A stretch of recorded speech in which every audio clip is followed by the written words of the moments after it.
Imagine a world where the deepest expression of grief isn't through words, but through a painful, permanent physical sacrifice?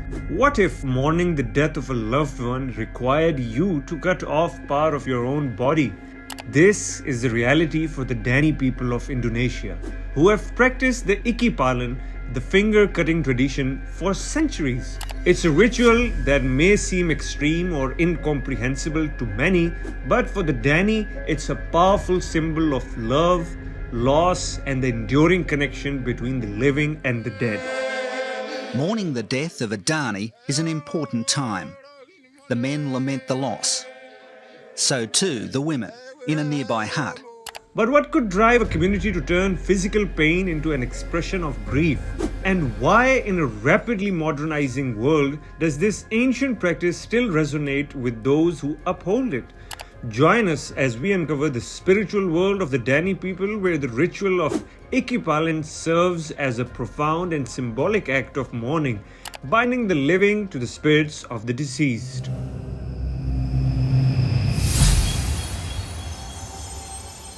The Dani tribe, one of the many indigenous groups in Indonesia's Papua region, has inhabited the Central Highlands for centuries, with an estimated population of around 250,000 people.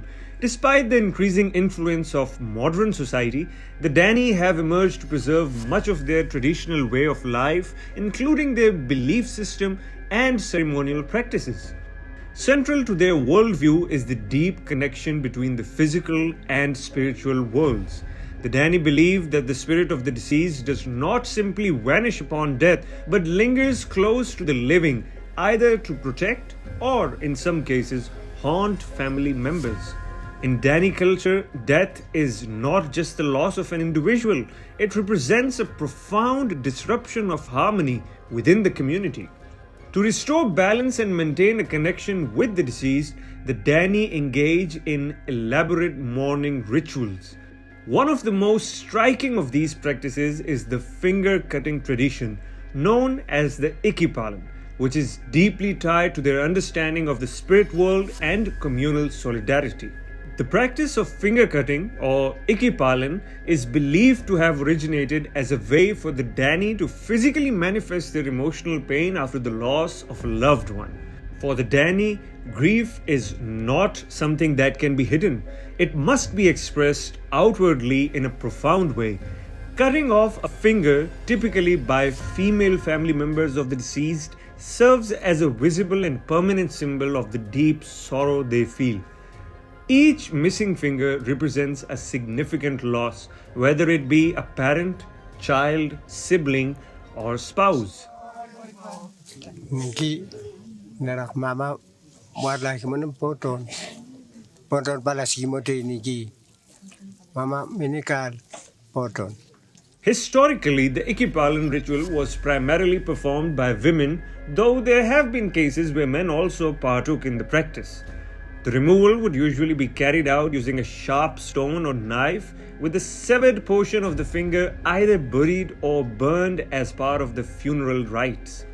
Over time, some Dani women might lose several fingers as they experienced multiple losses throughout their lives. It is estimated that in earlier times, up to 20% of Dani women over the age of 50 had lost at least one finger due to this practice. Each missing finger serves as a visible reminder of the loved ones they have lost. For the Dani people, fingers carry a symbolic meaning that extends beyond their physical function. Each finger represents a family member or significant relationship within the community. Cutting off a finger in the context of mourning is not merely an act of grief, but a symbolic sacrifice offered to the spiritual world.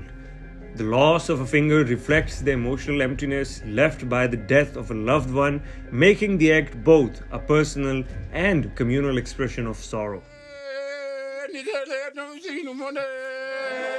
However, the Dani people are not the only ones who perform extreme acts of mourning. Men also partake in their own rituals, although in a different manner.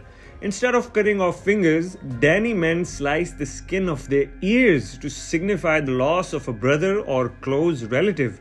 The process is similarly painful, using sharp bamboo blades to cut the ear, reflecting the same deep emotional bond and grief. Like the finger cutting practice, this act is performed publicly, ensuring that the sorrow is shared among the community. Over the years, however, these practices have declined. The tradition of Ikipalin has been impacted by several factors, including modernization, the spread of Christianity, and government efforts to integrate indigenous groups into the broader Indonesian society. Modern healthcare and education have played a pivotal role in discouraging the practice due to the health risks associated with infection and complications from the cuts. As the Dani people gained access to medical knowledge, many began to see the tradition as unnecessary and potentially harmful. Younger generations, increasingly exposed to the outside world through tourism, education, and government programs, view the finger cutting ritual as outdated. They prefer other forms of mourning, such as ceremonies, memorials, and prayers, methods that are less physically harmful yet still honor the deceased.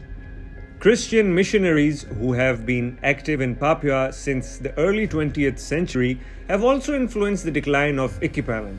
Christianity introduced new spiritual practices that focus on prayer and remembrance rather than physical sacrifice. Today, with over 60% of the Dani people having converted to Christianity, the relevance of traditional rituals like finger cutting has diminished. Despite its rarity, Ikipalin is still practiced by some elder Dani who hold fast to their traditional ways. For them, the act of cutting a finger remains a personal and spiritual expression of grief, one that connects them to their ancestors and reinforces their identity as Dani. In their eyes, this ritual is more than just an ancient custom. It is a vital part of their cultural legacy. As the practice of Ikipalin fades, efforts are being made to preserve its cultural significance while promoting safer mourning traditions. The Indonesian government and local organizations have stepped in to protect indigenous customs while encouraging the Dani to express grief in less harmful ways. Programs aimed at documenting and preserving Dani culture ensure that even as the finger cutting tradition disappears, its meaning and importance will not be forgotten by future generations. The finger cutting tradition of the Dani people is a powerful reminder of the depth of human emotion and the lengths to which communities will go to express their grief. While the practice may seem extreme, for the Dani, it has been a meaningful way to honor the dead and maintain their connection to the spiritual world. Subscribe to Truth Revealed to stay intrigued and informed.